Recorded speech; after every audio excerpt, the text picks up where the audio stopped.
या सत्राचे सन्माननीय अध्यक्ष मुकुंदरावजी दातार, व्यासपीठावरील सर्व मान्यवर आणि सभागृहातील संत वाङ्मयाचे अभ्यासक आणि श्रोते हो, माझ्यासाठी अत्यंत कठीण परिस्थिती आहे. यशोधन महाराजांनी बोलल्यानंतर आणि वेदांताचं चिंतन झाल्यानंतर मला विषय मांडायचा आहे. पण माझा विषय तुलनेने सोपा आहे. मला संतांनी सांगितलेली मानवता आणि त्यातलं एकात्म मानव दर्शन जे आहे त्याच्या संबंधीचं चिंतन आपल्यासमोर मला करायचं आहे. मी वेळेच्या मर्यादेत करेन, पण त्याची पार्श्वभूमी आधी देईन. एकंदर वैदिक सनातन तत्त्वज्ञानामध्ये माणसाच्या जीवासंबंधी म्हणजे जीवासंबंधीचं जे चिंतन आहे त्यामध्ये असं त्या ठिकाणी म्हणलं आहे की हे 84 लक्ष योनीचा फेरा आहे आणि त्यातनं पापपुण्याची समता घडल्यानंतर ते आपल्याला मनुष्यदशा नरदेह त्या ठिकाणी प्राप्त होतो. इतका तो दुर्लभ आणि इतका तो अवघड अशा प्रकारचा तो देह आहे असं त्या ठिकाणी सांगितलेलं आहे. म्हणजे काय की त्याच्या एवढी दुर्लभ संधी कुठेच नाही आहे असा पद्धतीचं चिंतन त्या ठिकाणी मांडलं आहे. आणि मग पुढे काय झालं की ते चिंतन मांडल्यानंतर जेव्हा ते प्रत्यक्षामध्ये ते लोक सगळे तिथे आले, जन्माला आले आणि मग त्याच्यामध्ये काही मोजक्यांनी त्याच्यामध्ये भेदाच्या भिंती बांधायला सुरुवात केली. म्हणजे ज्याला खरं पाहिलं तर त्याचा उद्देश फार, जसं आत्ता ते मनुष्यत्वम मुमुक्षत्वम महापुरुष संश्रया काले हा विषय आलेला होता की अत्यंत कठीण दुर्लभ अशा प्रकारची संधी तुमच्या हातात आली आणि आता अटी सुरू झालेल्या आहे. मग तुमची जात कोणती, तुमचं लिंग कोणतं, तुमचा वर्ण कुठला, तुमचा आणखी काय कुठलं, तुमची पात्रता कुठली, तुमचं पंगत्व अपंगत्व या सगळ्या गोष्टींच्या भिंती त्या ठिकाणी घातल्या गेल्या आणि त्याच्यामध्ये काहींना तो त्यांचा असणारा अधिकार देखील नाकारला गेला. म्हणून माणसाला काय आहे की सुंदर आहे, नरदेह निधान लागले हाती असं त्या ठिकाणी म्हणून उत्तम सार उत्तम गती, इतकी उत्तम गती आहे देवची होईन म्हणती ते होती तरी का चित्ती न धरावी, तुकोबांची भाषा आहे. इकडे म्हणतायत की कसं आहे की येण्याची शरीरे शरीरा येणे सरे किंबहुना एरे झारे चिरा. पण इतकी ताकद असणारं ते मनुष्यत्व, इतकी ताकद असणारा तो माणसाचा जन्म आणि त्या जन्माला अशा प्रकारच्या भेदात अडकून तो जो म्हणजे काय म्हणता येईल 84 लक्षाच्या योनीच्या फेऱ्यानंतर मिळणारी जी संधी आहे ती संधी केवळ या कल्पित भेदारी आटवणे याच्या संबंधी संतांनी चिंतन केलं आणि सांगितलं की नाही, हे बरोबर नाही आहे. हे त्याला मिळाले ना मनुष्यत्व या ठिकाणी, त्या मनुष्यत्व मिळाल्यानंतर त्याला तशा प्रकारचं स्वतःचं काय म्हणतात उद्धार करून घेण्याची संधी त्याला दिली पाहिजे. आणि मग आता त्यावेळेला जे कोणी चिंतन करत होते ते बहुसंख्य होते. चिंतन करणारे चिंतनाच्या मार्गामधले ते बहुसंख्य होते. समाजामध्ये बहुसंख्य नसतील पण चिंतनाची एक शृंखला होती, त्याच्यामध्ये ते बहुसंख्य होते. आणि मग त्या बहुसंख्यांच्या मतासंबंधी तुकोबाराय म्हणाले, सत्य असत्य अशी मन केले ग्वाही मानी येले नाही बहुमता. जे नाकारता येत नाही ह्यांना नाही तुमचं चिंतन नाही आहे चूक, मी सत्य असत्याला मी ग्वाही करतो आहे, मी सत्य समजून घेतो आहे आणि सांगतो की नाही, कुठल्याही भेदाशिवाय माणसाला भगवंतापर्यंत पोहोचता येतं. जी काही आम्ही म्हणतो देवाची होईना म्हणती ते होती, हे सगळ्यांच्यासाठी आहे अशी भूमिका त्या ठिकाणी तुकोबारायांनी त्या ठिकाणी मांडली. आणि बघितलं की याच्या आड नेमकं काय यायला लागलं आहे अशा प्रकारचं चिंतन पण त्या ठिकाणी केलं गेलं आणि वेगवेगळ्या पद्धतीने हा विचार सगळ्याच संतांनी आमच्याकडच्या संतांनी मांडला. मग आता हे कसं घेऊन जायचं पुढे हाही एक प्रश्न होता की वाटते तर खरी प्रत्येकाला मुक्ती मिळाली पाहिजे, भगवंतापर्यंत पोहोचता आलं पाहिजे. मग त्याचा त्यांनी आधार म्हणून आचरण त्या ठिकाणी घेतलेलं आहे. त्या आचरणामधून त्यांनी दाखवून दिलं की कशा पद्धतीने देवापर्यंत. आत्ता व्यासपीठावर येण्यापूर्वी यशोधन महाराजांशी बोलताना संतांच्या जन्माच्या मागची अवताराची कथा ते सांगत होते की कशा पद्धतीने अवतार झालेले आहेत. ते अवतार विशिष्ट जातीमध्ये त्यांनी घेतले, वेगवेगळ्या स्थितीमध्ये संत आले आणि त्या स्थितीमध्ये भगवंतापर्यंत जाण्याचा मार्ग किती प्रशस्त आहे हे आपल्या कृतीतून त्यांनी दाखवून दिलं की हे नाही आहे, तुम्ही जे म्हणताय भेदाच्या बद्दल ते अत्यंत खोटं आहे, हे तुमच्या स्वार्थामधून आलेलं आहे, स्वार्थ त्याच्या मागे तुमचा आहे. हे प्रत्येकाला संधी मिळाली पाहिजे. बघा तिकडे तुकारामांच्याकडे बघा विपत्तीमध्ये होते, एकनाथांच्याकडे बघा अनुकूलतेमध्ये होते, रामदासांच्याकडे बघा संसारच केला नाही, माऊलींच्याकडे बघा कुटुंब नावाची व्यवस्थाच त्यांच्या मागे कधी उभी नव्हती आणि चोखामेळ्यांच्याकडे सोयराबाईंच्याकडे बघा चंद्रभागेच्या पलीकडच्या काठावरती त्या दीपमाळीचीच पूजा करत बसले होते. मग अशा सगळ्या लोकांना भगवंत स्वरूप होता आला असेल तर मग इथल्या सामान्य माणसाला का होत नाही असा प्रकारचा एक अत्यंत रोकडा सवाल संतांनी विचारला. पण संतांनी नुसते विचारून थांबले नाही, ते आपल्या आचरणातून आणून दाखवलं. त्यांनी 18 पगड जातींना एकत्र केलं, प्रत्येकापर्यंत घेऊन जाण्याची त्यांची भूमिका होती. एक महत्त्वाचा विचार असा आहे याच्यामध्ये की हे केवळ दया वृत्तीने केलेलं संतांचं काम नाही आहे. कृपा करून आपण तसं समजू नये की त्यांना सामान्य माणसाचा कळवळा आला, त्यांना वंचितांचा कळवळा आला. येतो कळवळा म्हणून या ते वेगळ्या अर्थाने आहे, ते मानव जन्माला येऊन म्हणून ते आहे. मानव जन्माला येऊन जर तुम्ही तिकडे जात नाहीत अशा प्रकारचं जर तुमचं वर्तन असेल तर तिथे तो कळवळा तुकारामांना यायला लागलेला आहे. इथे कळवळा नाही, इथे दया नाही आहे, इथे मनुष्यत्वाचा गौरव करण्याची भूमिका आहे. की त्यालाही मनुष्यत्व आहे, मलाही मनुष्यत्व आहे. मग दोघांना सारख्या प्रकारचं मनुष्यत्व मिळालं असेल तर त्याचा गौरव सगळ्या ठिकाणी झाला पाहिजे. अशा प्रकारच्या भूमिकेमधून ती तुकारामांची ती सगळी भूमिका आम्हाला बघायला मिळते आहे. मग आचरण पण करून दाखवले. कालपासून आपण बरेच दृष्टांत ऐकले. या ठिकाणी अनेक दृष्टांताची चर्चा या ठिकाणी झाली. एकनाथ महाराजांच्या आयुष्यामधलं ते सगळं चिंतन आपण काल बघितलं. तो यवन त्यांच्यावरती थुंकला ती कथा आपण बघितली, किंवा अन्य कथा पण आपण त्या ठिकाणी बघितल्या. या संतांनी मानवतेचं दर्शन आपल्या आचरणामधनं करत गेले. आता वैदिक विचाराचा जो खरा अर्थ आहे ना, तो संतांनी मांडला. वैदिक विचार, ज्या विचाराने सांगितलं की देव होत आहेत, तोच विचार आहे हा. दुसरं काही सांगितलेलं नाही. वेदांनी जे वाचा बोलू वेदनीती करू संती केले, ते मागच्या संतांनी जे केलंय आणि वेदांनी जे सांगितले तेच या सगळ्या संतांनी सांगितलं असेल. आणि मग तेच जर सांगितलं असेल तर तो वैदिक विचाराचा खरा अर्थ आपल्यापर्यंत पोहोचवलेला आहे. ते कुठेतरी कुणीतरी त्याला विद्रोही अशा प्रकारचे शब्द लावतात. विद्रोह तो त्या तत्कालीन स्वार्थी लोकांच्या बद्दलचा होता. तो विद्रोह पण राग असेल, संताप असेल, त्याला वेगळा मराठी शब्द शोधावा लागेल. परंतु मूळ वैदिक तत्वज्ञानाबद्दल तर बांधिलकीच होती ना तुकोबांची. अबे एक लक्षात घ्या, वेदाचा अर्थ आता अमासीचं ठाव. माझं गाव धानोरा आहे आणि इथे कुणीतरी एक माणूस पुण्यामधला कुठला सोलापूरमधला म्हणत असेल, हो जिंतूर तालुका समृद्ध आहे, असा आहे तसं आहे, त्या गावात असं आहे, तिथे धरण आहे. मी म्हटलं ते कशाला सांगता, ते माझं गाव आहे, मी सांगतो ना. वाचा वेदाचा तो अर्थ मला तिथावा. माझं वेदाचं इतकं परिचय आहे, मी वेदामध्येच आहे, मला वेद सगळे समजलेत, तेव्हा ती भाषा येते वाचा बोलू काय, तो वेदाचा तो अर्थ आम्हाला ठावा. पण ते कसं होतं की काही लोकांना ती संधी मिळते आणि त्याच्यामधनं त्यांना काही करता येतं. अर्थात आपला तो विषय पण आजचा नाही. जातपातीच्या बाबतीमध्ये अत्यंत चांगल्या प्रकारचं वर्तन आणि मांडणी संतांनी करून दाखवली. म्हणून कुळ जातीवर्ण अवघेची का कारण स्पष्ट सांगितलंय ना. आता पुन्हा कुठे कुठे बघायचं आहे आम्हाला.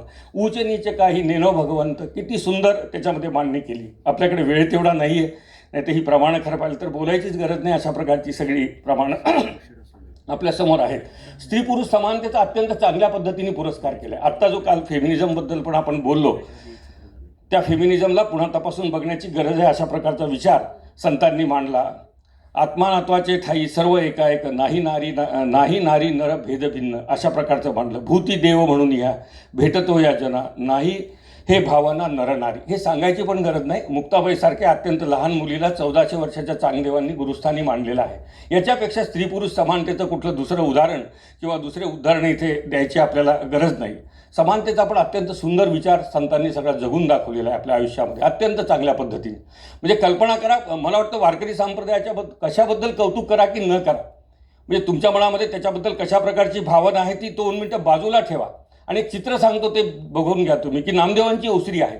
नामदेवांच्या ओसरीवरती ज्ञानेश्वर, निवृत्तीनाथ, सोपानदेव, काय अजून गोरा कुंभार, अजून कोण सगळे लोक जेवायला बसलेले आहेत. आणि तिथे नामदेवांच्या आणि ज्ञानेश्वरांच्या मध्ये चांगदेवाचं ताट टाकलेलं आहे आणि वाढायला मुक्ताबाई आहे. असं चित्र त्या वारकरी संप्रदायाने उभं केलं आहे ना. अजून समानता काय दाखवायची असते तुम्हाला, म्हणजे कशा प्रकारच्या समानतेची अजून आपण वेगळी अपेक्षा करतो. हे चित्र त्या होतं तिथे.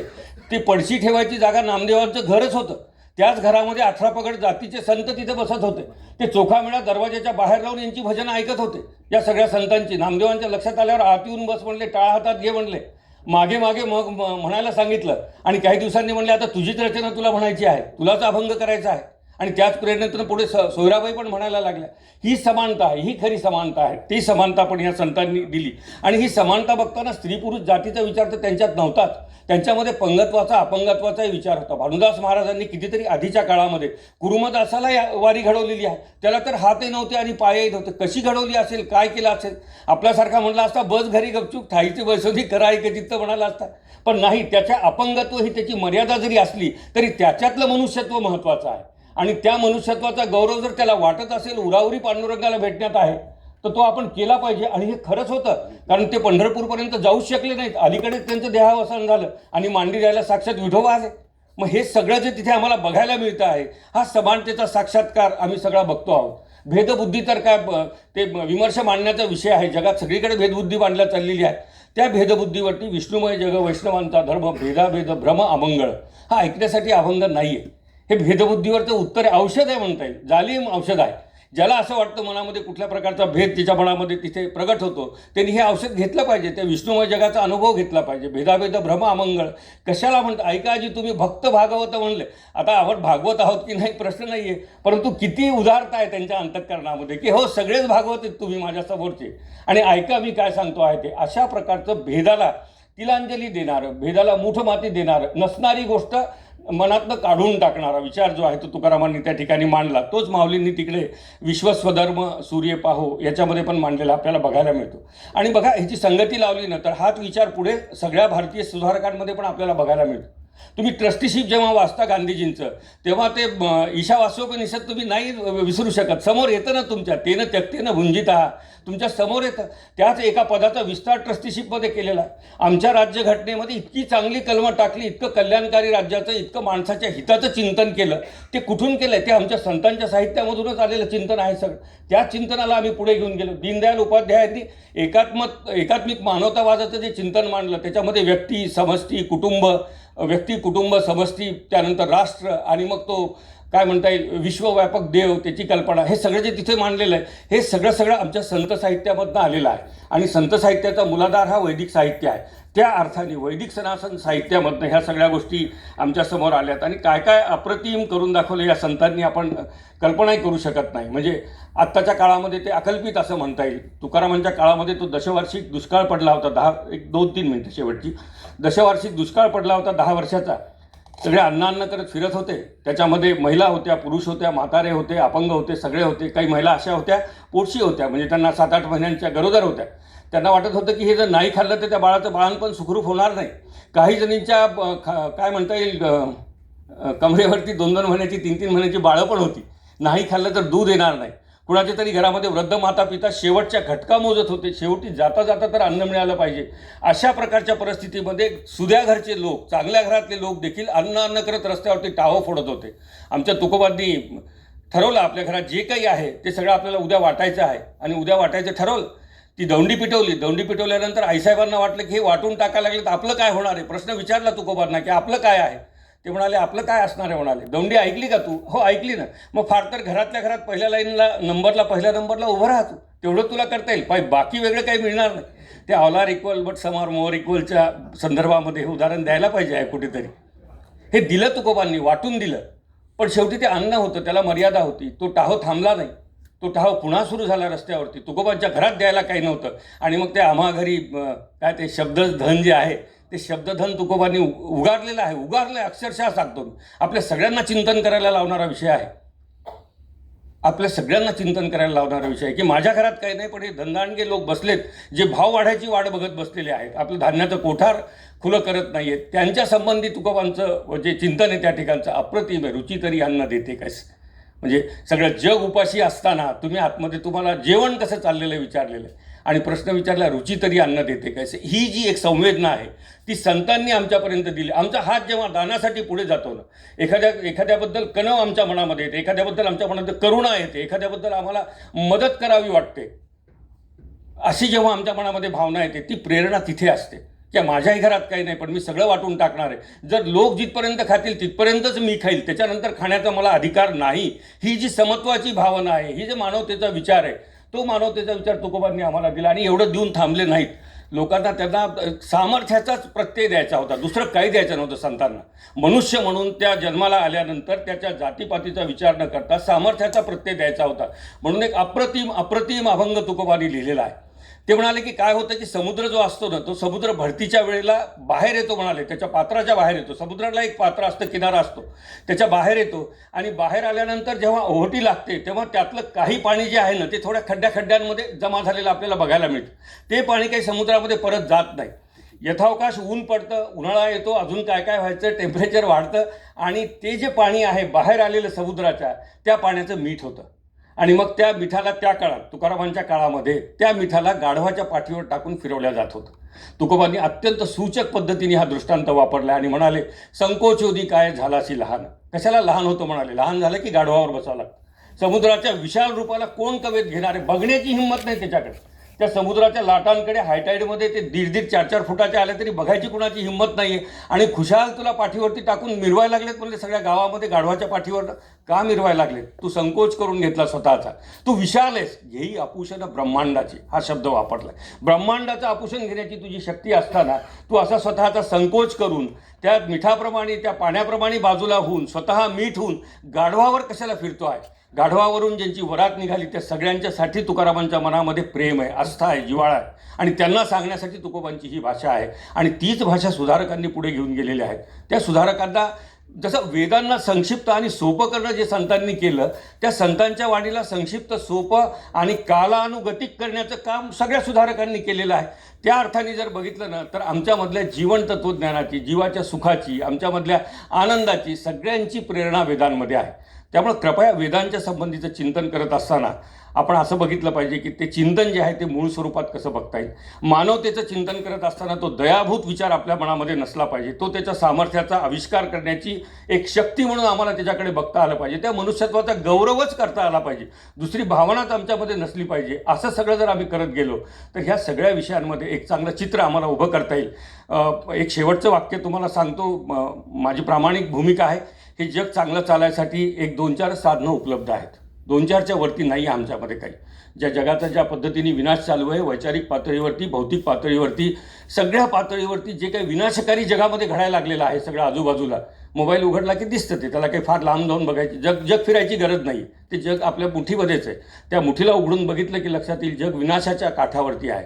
आणि त्या विनाशाच्या काठावरती त्याला परत घेऊन येणं, त्याला स्वतःच्या जागेवरती प्रस्थापित करणं आणि जो सर्व सुखाचा आनंद आम्ही विचार करतो आहोत, चिंतन करतो आहोत, आमच्या पिढ्यानपिढ्या आमच्या वाडवडिलांनी, पूर्वजांनी ज्याचा विचार केला, ज्या आनंदाचा आम्ही विचार केलेला आहे, तो आनंद पुनर्स्थापित जर आम्हाला करायचा असेल तर आमच्या हातामध्ये 2-4 गोष्टी शिल्लक आहेत.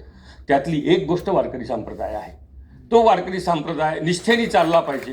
त्यातल्या चुका असतील तर त्या थोड्या आपल्या घरच्या चुका म्हणून आपण विचार केला पाहिजे. त्याच्यावरती दुरुस्ती केली पाहिजे. टीका करून होत नाही, ते दुरुस्त केलं पाहिजे. आणि ज्ञानोबा तुकोबांना अपेक्षित असणारा जे एकमेका लागतील पायीचा जो विचार आहे तो त्या ठिकाणी आला पाहिजे. जग टिकवायचं असेल तर असे संप्रदाय टिकले पाहिजे, असे विचार टिकले पाहिजे. म्हणजे मग आपल्याला त्या चांगल्या जगाचं चित्र बांधता येईल. मला संधी दिलीत आयोजकांनी, त्याबद्दल मी सगळ्यांचा आभारी आहे, ऋणी आहे. आणि मी बोलण्याच्या ओघामध्ये काही चुकलं असेल त्याबद्दल क्षमास्व.